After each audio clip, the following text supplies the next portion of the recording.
Dr. Mark Hallett from the National Institutes of Health. I think Mark is known to just about everyone in this room. His work has really been truly extraordinary. I met him first when he was at Princeton,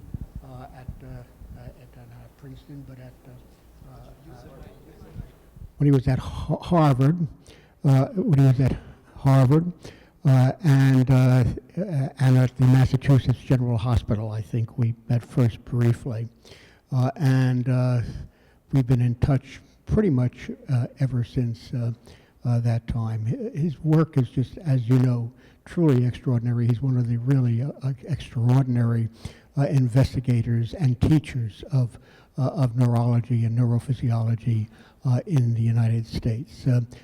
He's been at NIH now for quite a while, 20 years probably, 30 years, and he's really known to just about everyone. Officially, he was the chief of the Clinical Neurophysiology Laboratory at the Brigham and Women's Hospital years ago, and Associate Professor of Neurology at Harvard before he came to NIH. And at NIH, he's really been there working in many areas, some areas relatively similar to those that we were working in, and certainly he was a leader in just about every area that he worked in. So therefore, it is with a great friend, great pleasure, and an honor and a privilege to introduce as a speaker.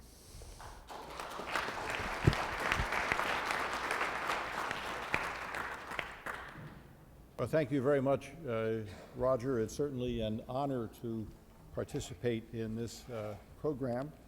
I chose the topic of the physiology of free will because it's an issue that we've been interested in for a number of years. Of course, to a certain extent, everybody's interested in this topic. It has been a favorite of philosophers, and these days it's possible to learn something about it from a neurological point of view, and it is really helpful in understanding our patients to a large extent because many of them, there are difficulties in relation to the issues of will, such as my particular favorite group at the moment, patients with functional movement disorders, where it looks like the movements are voluntary, but the patients say they're involuntary.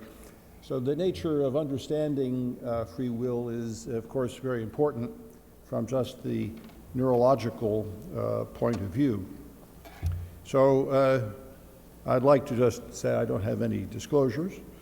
And then just a word or two about Roger. As I mentioned, I'm honored to be here and be a part of this particular symposium. I certainly wish him a lot of congratulations on this important event. My association with Roger began in 1978. At that time, I was taking the EEG board examinations.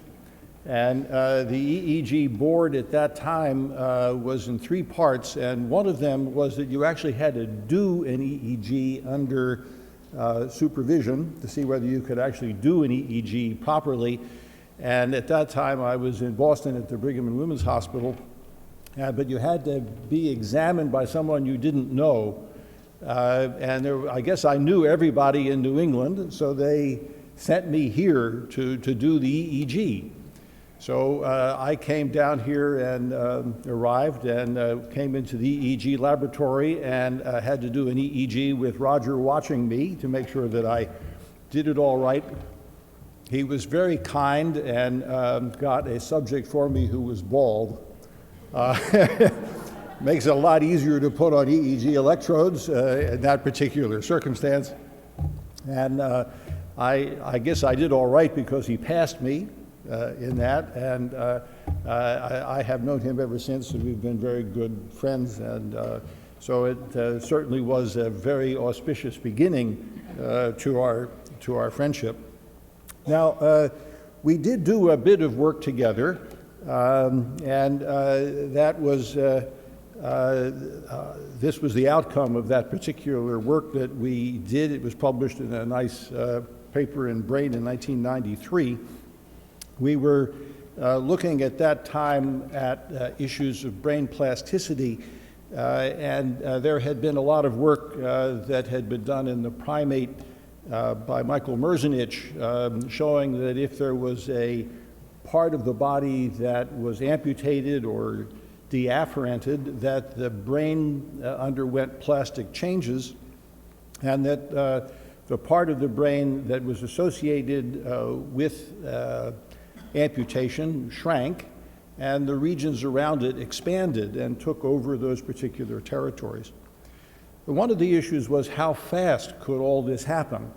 And around the same time, the group here and our group at NIH was doing ischemic nerve block as a quick method for doing deafferentation. And the question was how fast would the brain change in that particular circumstance? So we were doing the work around the same time. We knew each other, so we decided to join forces in doing experiments. And this is a figure from that paper in which we did transcranial magnetic stimulation of the brain and looked at different muscles. There was a blood pressure cuff blown up at around the level of the elbow so that the hand muscles were deafferented, but the proximal muscles were, of course, not deafferented. And the question was, would you see any changes in the motor evoked potential of the proximal muscles relatively rapidly that might suggest that there was a rapid plasticity of the brain? And that's in fact what we saw at that time. So here we're recording transcranial magnetic stimulation motor evoked potentials from the first dorsal interosseous muscle. Blow up the blood pressure cuff, and the motor evoked potentials go away because they are blocked, of course, at the level of the deafferentation. And then after the blood pressure cuff is in fact released, the motor evoked potentials begin to come back. The question was what was happening to the proximal muscles at that time, and you got a motor evoked potential here, and when these disappeared, these in fact begin to get bigger. So it happened very, very fast. And the sense was at that time that those changes that Merzenich had in fact described were very quick, that the parts of the brain that were deafferented shrunk and the places that were surrounded increased. Now it turns out that we were only partly right with that in terms of the acute deafferentation, and one of the things which is sort of absent from a study of this sort is what's actually happening to the to the efferent volley from the motor cortex going to the hand. We can't actually see anything in the hand because the nerve is blocked. And the question is can you actually record that information? Now, it is possible to do by a trick, and that is to record rather than from the muscle, you can record from the nerve trunk using microneurography. And this is something that I was able to participate in an experiment some years later, where we could look at the nerve volley in the nerve going to the hand muscle. And in that circumstance, we could see what is happening. And this is a similar type of experiment. And what you can see there is that when you're recording from the nerve, you can see the efferent volley, which is the first peak there indicated with the red arrow, and then the afferent volley, which comes from the muscle afferents in the nerve that are going back into the central nervous system. Now, the efferent volley, of course, is not blocked because it's before the blood pressure cuff, but the information coming back can't come back when the nerve is ischemic because you have the nerve blocked at that time. So what you see there is that the efferent volley is coming down, but the afferent volley is blocked by the blood pressure cuff. What we would have predicted is that if the area shrunk, then the efferent volley would have gotten smaller. But in fact, it gets bigger. It doesn't get smaller. So that what is actually happening in this circumstance is that the acute deafferentation is increasing the excitability of the entire region. And that's really what's going on. Eventually, we know from the work of Merzenich that it will shrink, but in this acute period, it actually expands. So that was what we were doing around that time, and it was very interesting and important work in terms of how the brain is dealing with these issues. All right, so that's the work that we did together, and now I'm going to turn to the topic of my talk, which I had said was the issues of free will. And this is a figure that was popular in every physiology book when I was a student, probably at the same time Roger was studying physiology. Eccles was the leader, the Nobel Prize winner, who was sort of indicating the way that the brain worked and synapses worked and whatnot. And this is the way the motor system operated according to Eccles. And he had a very good sense there on the middle of the slide in terms of how the association cortices and the basal ganglia and the cerebellum planned and programmed the movement and then finally executed it through the motor cortex. However, on the left side of the slide is the idea of making the movement. That there's some sense that the brain has the idea of making the movement, which then goes into the plan and program. And there's this very funny part of the diagram, which is this disconnected line there. Now, it sort of says, well, how does the idea of the movement impinge on all the rest of it? And at the time, no one really thought a whole lot about it. It is sort of a funny diagram, but this is the way people thought about the way that the system worked, that somehow perhaps the mind on the left side influenced the brain on the right side, and it's a very dualistic view of the way that the brain operates. Now, I think that these days in general, people believe that the mind is a product of the brain, not that they are two separate things. And so the question is how do you bring this all together as opposed to giving rise to this particular way of thinking? So when one thinks about free will, there is the common view, which the common view is referred to as folk psychology. That's what people think. If you go up to the man on the street and say, what's going on, they give you an answer. This is called folk psychology. And the common view is more or less like Eccles wrote, that you have consciousness of some sort. In consciousness, you develop the idea impinges on the motor system, and the motor system produces the movement. And that would be the way that almost everybody would answer the question. There's another way of thinking about it, however, and this is what I call a perception model, and that is that the motor system produces a movement and informs consciousness that the movement is going to be taking place. And in this sense, free will would be a quale. Now, a quale is one of the components of consciousness. So the things that are in your consciousness are called quales. Those are the individual elements there. And the notion of free will, that is, or choosing the movement, would just be a quale. It would be a passive perception of what the brain is doing. And so this would be another way of conceiving what is actually happening.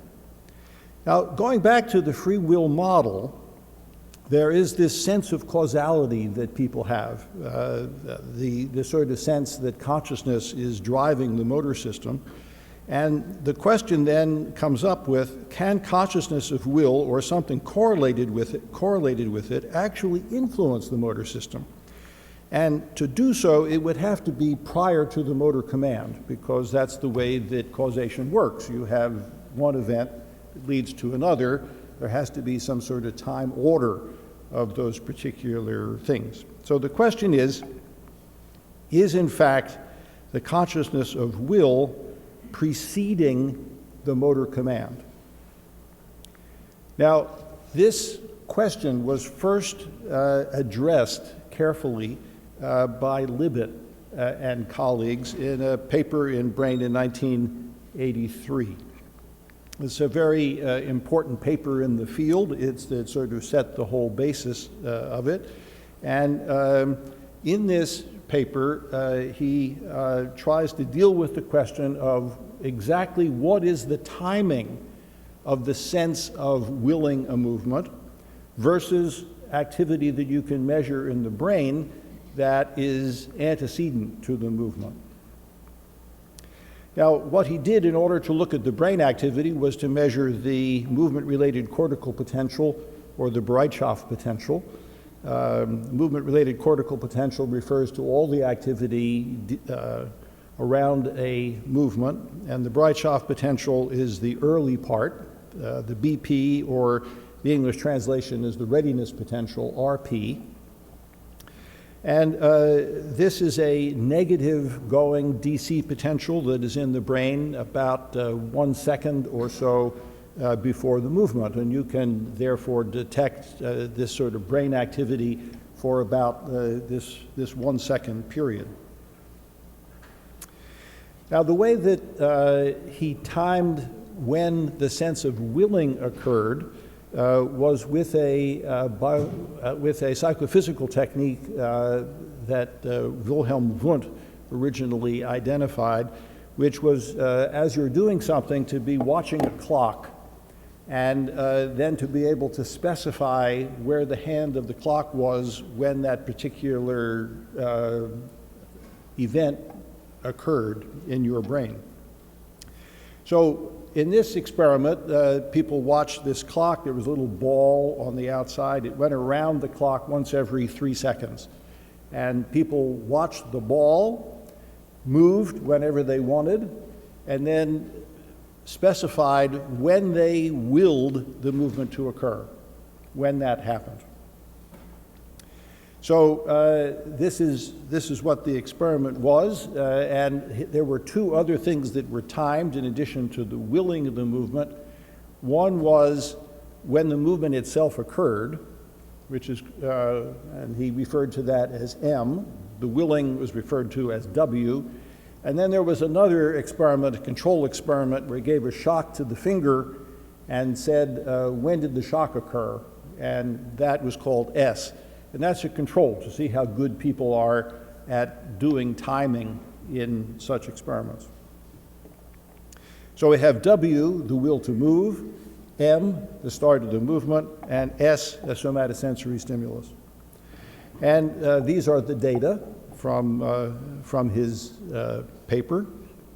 What he called RP1 is the readiness potential done in the ordinary way, and that was about a second before movement, standard observation.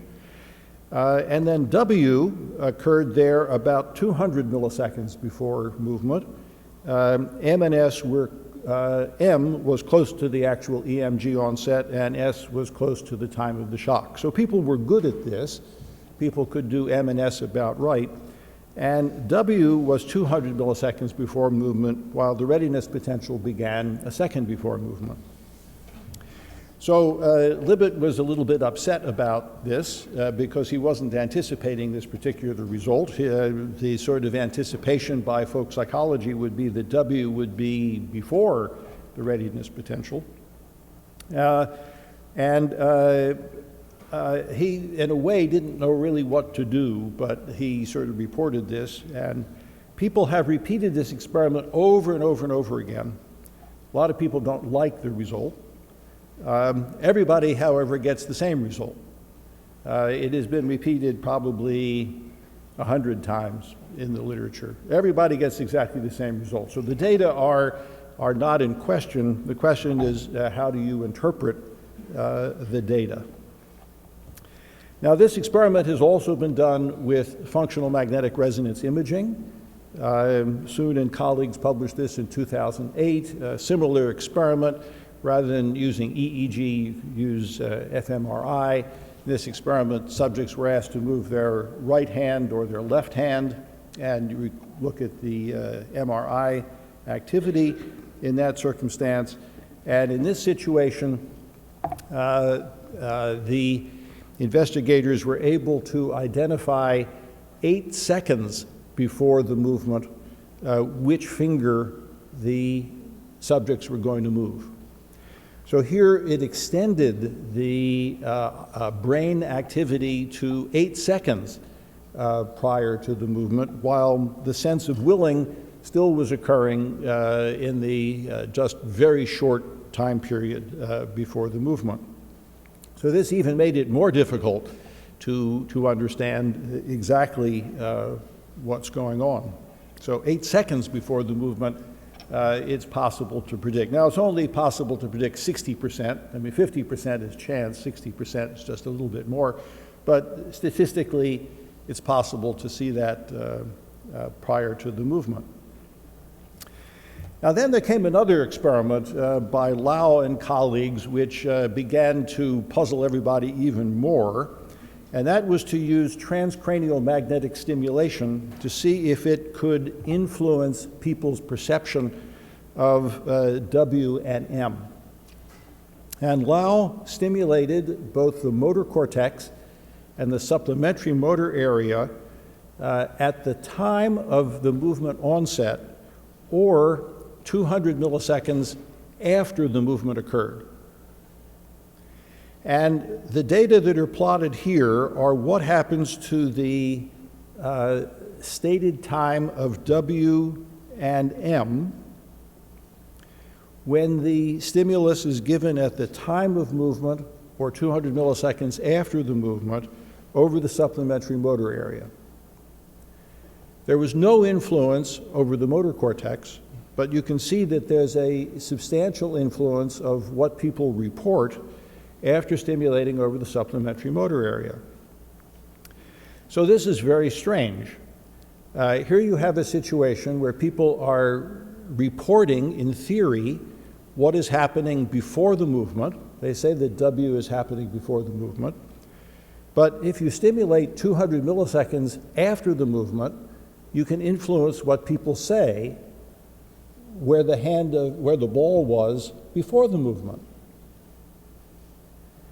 So how can you explain this very strange phenomenon? Well, it turns out that we actually live in the past. Now, you may not realize that, but we do live in the past.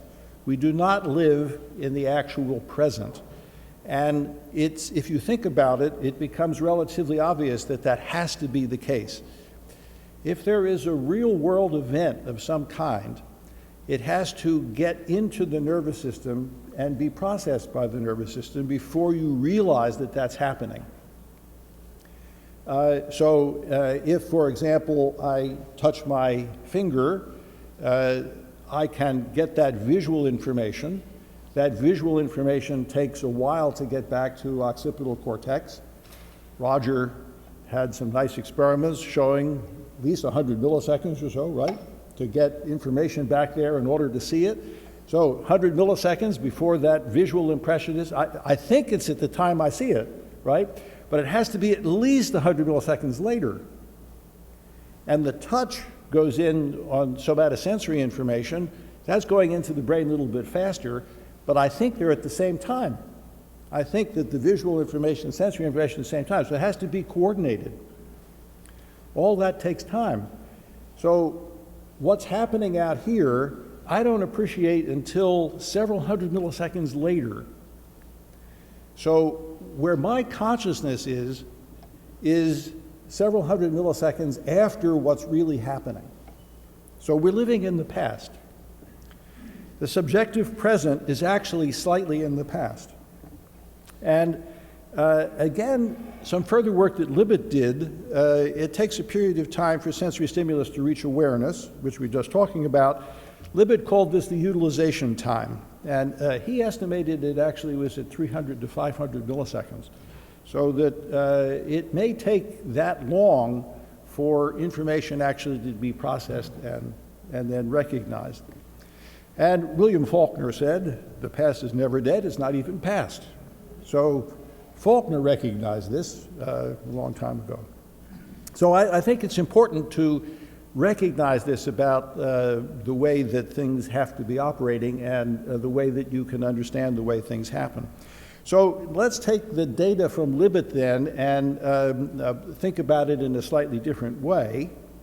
All the information that I had on the first graph with his information there is on this graph. But there are certain events that are real world events, and some of them are subjective events. So the measurable events are the brain activity from the readiness potential, but the subjective events are W, M, and S. And W, M, and S, then, from what I was saying, have to occur later than when you think they were. So this is the ascribed time of perception, but the actual time has to be later. So they may be actually happening after the movement, and it's then not surprising that Lau could influence their apparent time by stimulating after the movement, because they're not actually happening until after the movement, even though we think they're happening over here. So that's one way of thinking about what's actually going on in this particular circumstance. Now, Libet's experiments have been criticized for a number of different reasons. I won't go into all of those, but let me describe for you several experiments that we've done subsequently that I think essentially verify this particular set of phenomena. So one complaint is that what's going on in Libet experiments, they're all retrospective. And retrospective analysis is complicated for the reasons I said. Can you do something that's happening actually in real time in a more objective way? And this is an experiment that Masao Matsuhashi came up with in our lab a number of years ago, the timing of the conscious intention to move. And what he did is he asked people to make movements whenever they wanted, and then we also played some tones that occurred randomly. And what we asked people to do was, as soon as they had the will to move, but if they heard a tone in between the time they were intending to move and actually moved, then they should inhibit the movement. Okay? Now what that means is that they're sort of sitting there, they're waiting to move. Whenever they think about moving, and we call this T time, thinking about the movement, they should immediately move. If they heard a tone over here, nothing would happen. If they heard a tone here, they should then inhibit the movement and not move. But at some point, which is the point of no return, even though they heard the tone, they can't inhibit the movement anymore. So that's the point of no return. And so then we could see how long this period is here between the thinking about the movement and the actual movement. So data looks something like this. These are the timing of tones that would occur. There's a period here where the movements are in fact inhibited, and then you have the point of no return over here where you can't inhibit anymore. And we can measure the Bereitschaftspotential at the same time as we're doing this experiment, and then we can put all the data together, and this is what it looks like. So the Bereitschaftspotential in our experiment is about 1.5 seconds. T time is over here at maybe around a second or so, And then the BP has a couple of components. Let's not worry about that. That's the second component of the BP. Here's the point of no return, and here's just reaction time on the graph. T time clearly after the beginning of the Bereitschaft potential. Now, T time is much longer than W.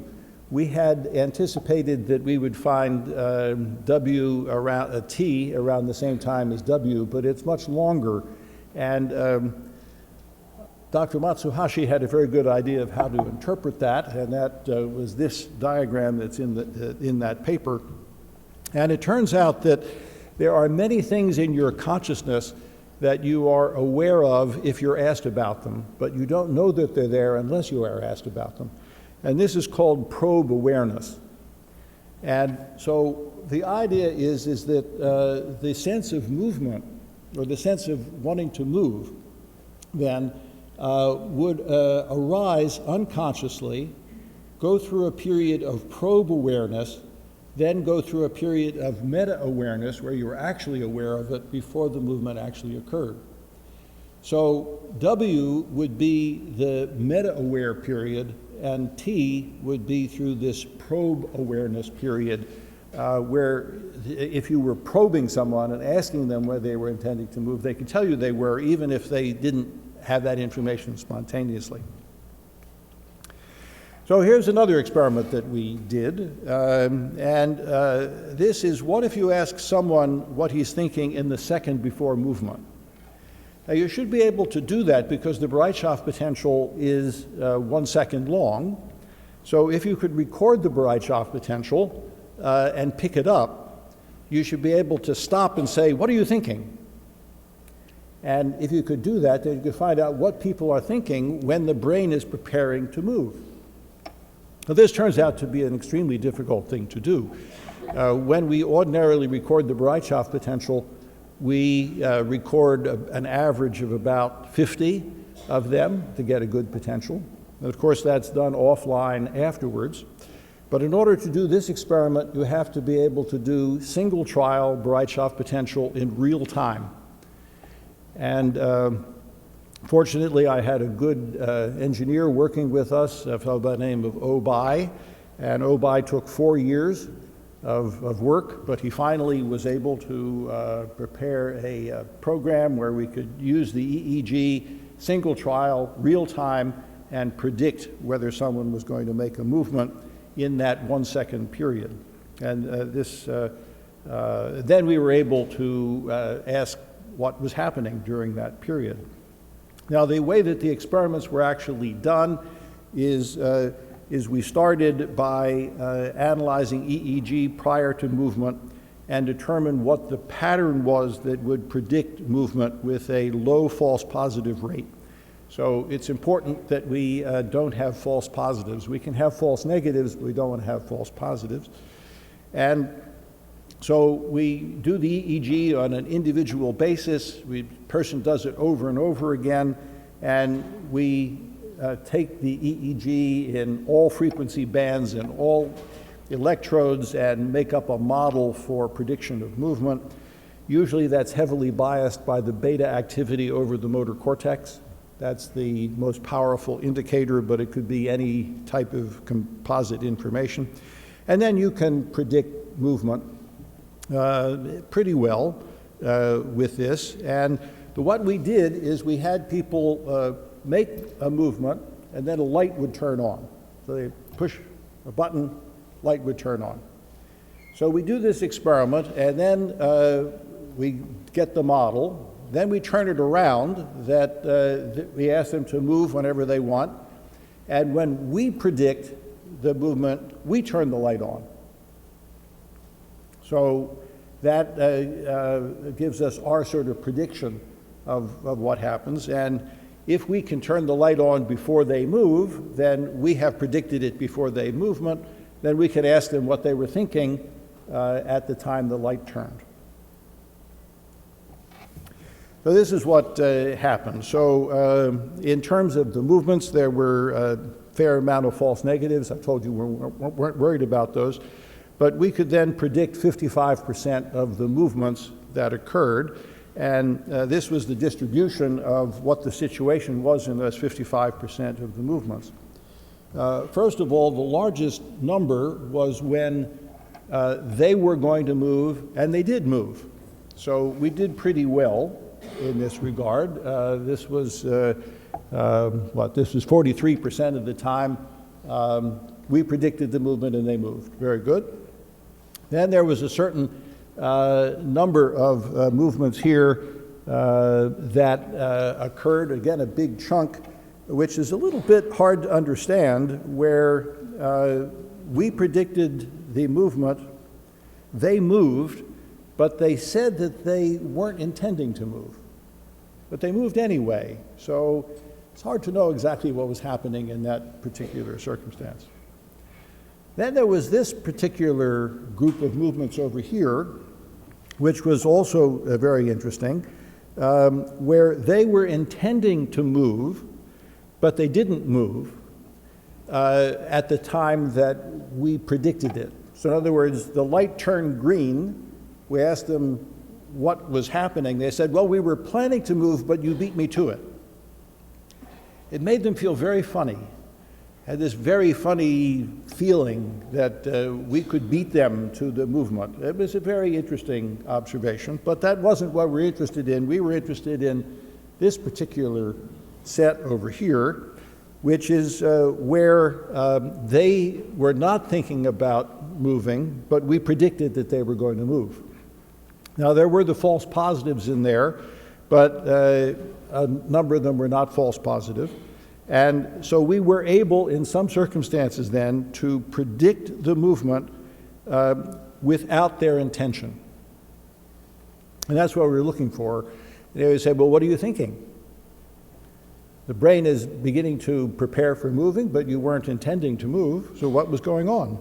And so these are the things that they would say that they were doing, thinking about lyrics of a song, going to a dance, thinking about experiments. A number of these subjects were NIH researchers. Doesn't remember what she was thinking about, all sorts of things like that.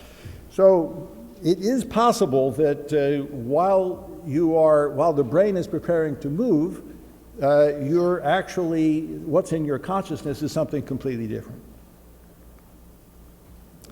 So therefore, I think I've been trying to convince you that the quality of willing, that is that content of consciousness having to do with willing, seems to follow the brain's decision to move, and hence it cannot be causal, because again, you have to have it prior to the event. So if that's the case, how does the decision to move come about? Well, I don't think it's a puzzle. We know a lot about how the brain operates, and the decision to move is influenced by many different things. Emotion, mediated by the limbic system; homeostasis, mediated from the hypothalamus; reward activity, mediated by dopaminergic mechanisms; sensory influences from the posterior half of the brain; cognitive functions in the frontal lobe; noise, also relevant, I think, in terms of what's happening to what's going on in the motor cortex. And when the activity in the motor cortex exceeds a certain threshold, there'll be a movement depending upon what these different influences are. So this is the way the system probably works. The brain has an intention to move, and it then goes into the movement generation system, the motor cortex, and produce the movement. There are feed-forward signals coming from the brain's intention and movement generation, and feedback from the movement itself. And the feed-forward signals give rise to the sense of willing, and the feedback signals give rise to the sense of agency, which is the sense that you are the agent of the movement that has just been made, which is another feature of the sense of free will. Now let's go back to dualism, the issue that was prevalent even to the point of view of the Eccles diagram. And the strong form of that is the mind and the body are separate, and most people deny that these days. Most scientists deny it. But there's a weak form of dualism, in which our language contains implicit dualism, which is part of the problem. And things like, your brain knows before you do that you'll be making a movement, or you don't have free will if your brain is doing it, not you. See, that's all implicit dualism. It's implying that your brain and you are separate.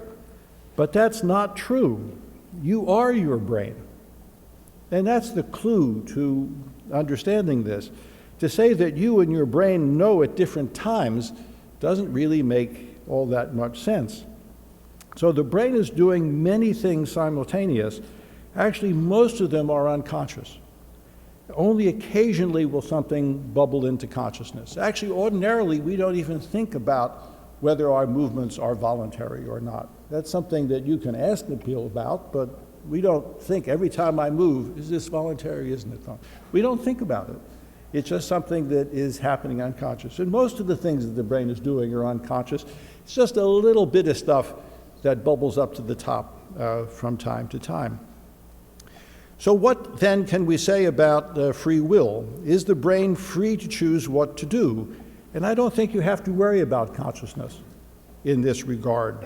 It's just whether the brain is free to do what it wants to do. And ordinarily, brains do that, except in some circumstances. If it's under the control of a seizure, psychosis, external coercion, all those things, the brain is then not free to do what it wants to do, and then it's not, then you're not exerting free will in that circumstance, but otherwise, it probably is doing what it wants to do. So when you're asked questions like was in this New York Times Sunday review a couple of years ago, who's in charge inside your head? The answer, very simple, it's you. Thank you.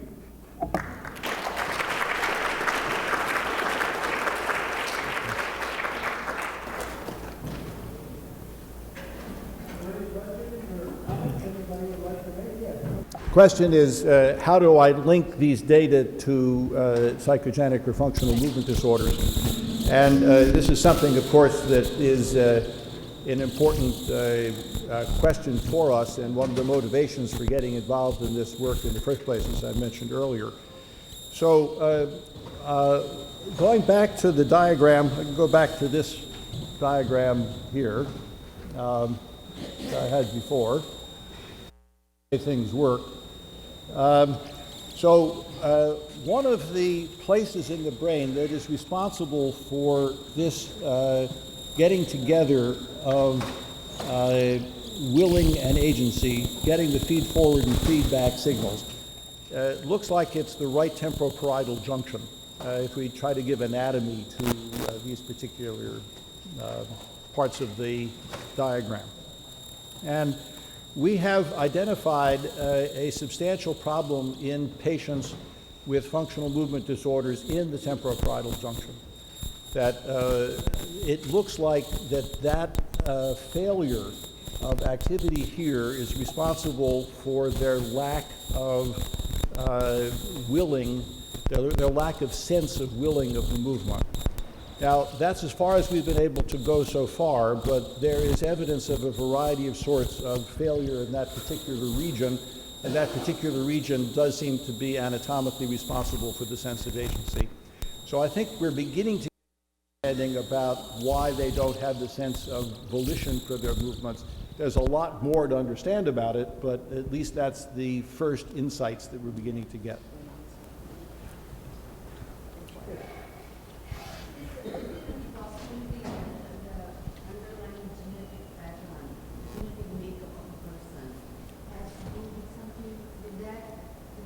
If you take two people or twins who have same genetic makeup, everything, yet their mind may be different from each other. So how do you explain this? Like everything is now directed towards the genes in epilepsy, diseases or behavior is dependent on the genetic background of the individual.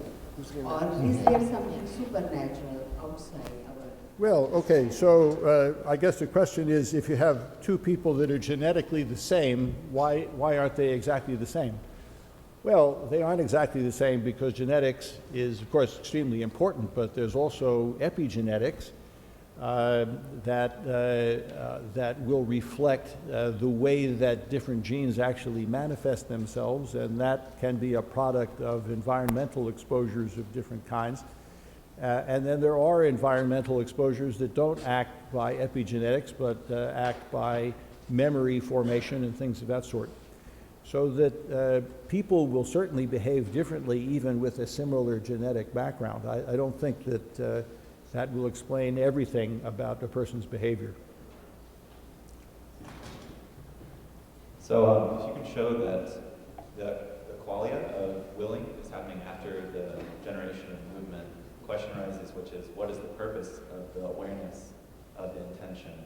Evolutionarily, for example. So the question is, are there any approaches to studying this of trying to knock out the qualia part and seeing how behavior suffers? Like, for example, if you're receiving some sort of evidence over the course of accumulating information about a reward, if you knock out the willingness, does the accumulation of that information predictions suffer?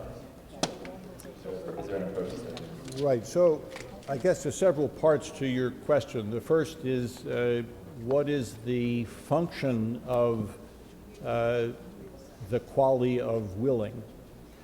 And that's a very important question that I think about all the time and have no answer for. You could ask the same question about consciousness in general without being specific about the quality of willing. What is the function of consciousness? And I don't think we understand that either to some extent. I think it is an extremely important question. I don't think there's any clear answer to it that I've ever seen anywhere in that regard. Now, can you interfere with the sense of willing in some ways, and will that change behavior in the long run? It is possible to influence the sense of willing. I mean, I showed you that TMS experiment, and there have been other experiments stimulating particularly the right temporoparietal junction, which is a very important area with respect to agency, as I've just been saying. You can influence the sense of willing in that an agency in that area also. So the supplementary motor area is what Lau did. You can also influence it by stimulating the temporoparietal junction. No one has done that in the way that you've just described. That is, do it over and over and over again during experiments to see if that has a long-term effect on behavior. But I suppose it might. Hi. So I just want to play devil's advocate here for a second.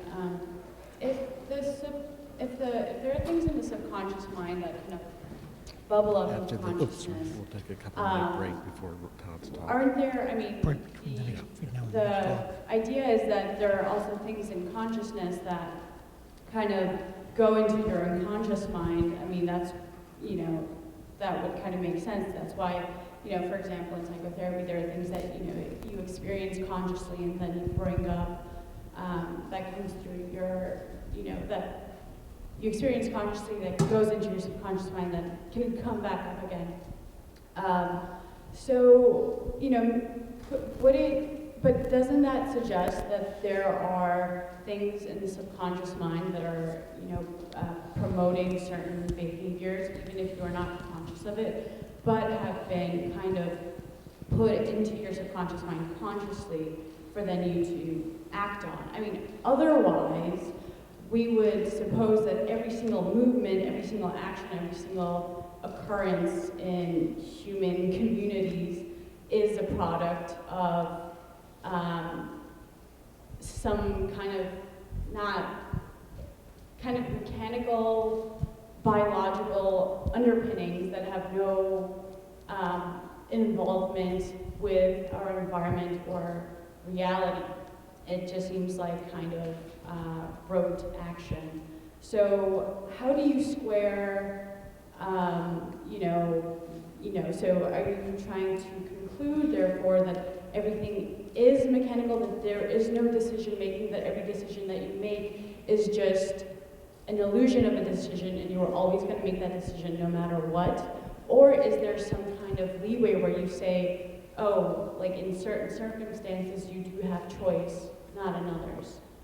Does that So, make sense? right, I think I know what you're sort of struggling with, which is what a lot of people sort of struggle with in trying to understand this whole business, and that is, what is the nature of the functioning of the brain, and how can we put it into a sort of humanistic context? Is the brain just simply like a computer, or is it something that you can think of in a more humanistic type of way? I think that's the sense of your question. Now, in terms of predicting what the brain is going to do at any one time, I think is almost impossible to do. And that's because of all the different factors that are influencing it. The motor cortex is where the final output is going to come, but it's influenced by all these different things, all of your past experiences, all of the environmental influences, all of your sense of reward. All these things are constantly interplaying with each other, almost clearly at a largely unconscious level, and will eventually lead to whatever you will wind up doing. But there's also noise in the system. So I think that it's going to be impossible to predict what a brain is going to do at any one time. It's just too complicated problem. So in the sense of a computer or machine to predict it, I don't think we're going to be able to ever do that. But the brain is absorbing all of this type of information. And I think that this is the way that we have to understand that the system operates. It's mostly unconscious, but this is the way that, that things are operating. And when this happens, some of the time that sense will bubble up as a quality into consciousness. That's the way it seems to work, whether we like it or not. But consciousness doesn't play any role in altering the habits. So, for example, right, so the question is, does consciousness play any active role? And this is an extremely important question. It's the question that I sort of began with, is does consciousness itself have an etiological or causal role? And in order to do that, there are many different aspects to it, but one of them is it has to be precedent. It has to anticipate the action. And there's no evidence for that in this particular circumstance, as I've tried to show you. I think that the evidence in almost every situation is that consciousness is playing out passively. There is no good evidence yet for consciousness being etiologic in anything that happens. That's just the facts at the moment. Now, it may be disproven at some time, but at the present time, there's no evidence for consciousness as being etiologic. One more question? So I'm going to follow up on that. That's very serious and troubling ramifications for neurologic applications. People make split second. For example, if a policeman makes a split-second decision to shoot because he thinks he sees a gun, it doesn't seem like it can hold anyone responsible for any split-second decision making. So the issue of responsibility is a very important aspect. I'm not a lawyer or really a philosopher. I try to be a physiologist, but I get forced into thinking about responsibility from time to time. And I think that, again, the issue there is to avoid dualistic thinking.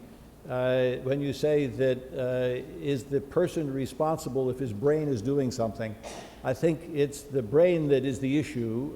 You are your brain, the policeman is his brain, the brain is doing it, so the brain is in fact responsible for that. Now the question you could ask, and I think it's important for the issue of this, is why is the brain doing it in that particular circumstance?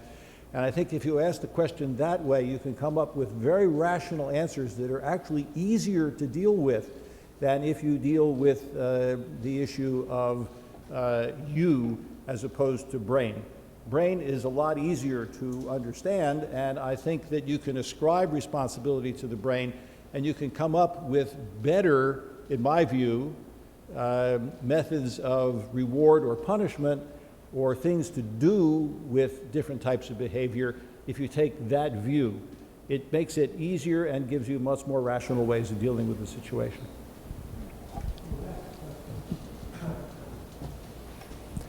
We could obviously discuss these matters for weeks at a time. But I just have the right slide up to ask the question. People are peeing in the What time do we have to inhibit?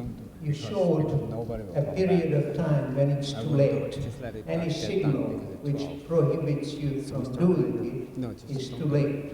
So there is a very long time when certain influences would inhibit your action. And I'm not asking for the time in the study, but I just want to know if for inhibition, would you throw up all the possible complicated factors? so, Decision not to. so this is, yeah, so there's a lot of different aspects to this. So let's go back to this particular diagram. So what is happening here is that the brain is preparing to move, but you don't run into the point of no return until there. So for this entire period, from about 1 or 1.5 seconds up to about, say, 100 milliseconds or so, it is in fact possible to have inhibition of the developing movement. And I'm sure that happens all the time. People's brains begin to do something, and then the brain changes its mind. And in fact, that's what Libet said in his original paper. I didn't have time to talk about Libet's way of dealing with it. He said, well, yes, the brain is doing this, but there is free will, and it's the ability to veto what the brain is doing. And that's how he interpreted free will. Now, people have referred to this as free won't. Free won't, as opposed to free will. I think free won't is basically the same thing as free will. It's just the ability to have veto power in what's going on. But it's always the case, I think, that everything is oscillating here. I mean, people have been studying the way the brain makes decisions. The way the brain makes decisions at every node, there's IPSPs, EPSPs adding up on individual neurons and individual motor neuron pools. When you reach a threshold, you fire. Before you reach that, it's oscillating, going up, going down, positive, negative. And eventually, it makes a decision and it fires. And when it fires, you make a movement. Thank you, Mark.